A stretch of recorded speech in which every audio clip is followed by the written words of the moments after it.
In my office, there was a picture, and in this picture there used to be 7 different figures. The first figure was you, and the last figure was the success that you were trying to achieve in your life. And the figures in between was your relatives, the economy, the government, all the things that could get into your way, including binge watching Netflix. But once you overcome all of those, the last figure was just a shadow, which was your fear.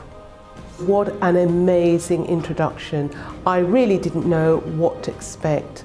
I was inspired and really interested to find out a bit more how to overcome my fear. All of us in this room have some sort of fears we have to overcome, right? You might be really good in one area, but there might be one area in your life that you think, you know what, I have some fears I need to get over. Gagan rocks. Like, I only met him on LinkedIn. It was the first time I met him in real life.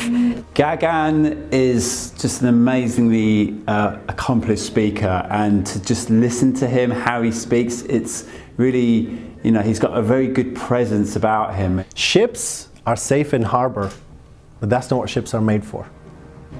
Thank you.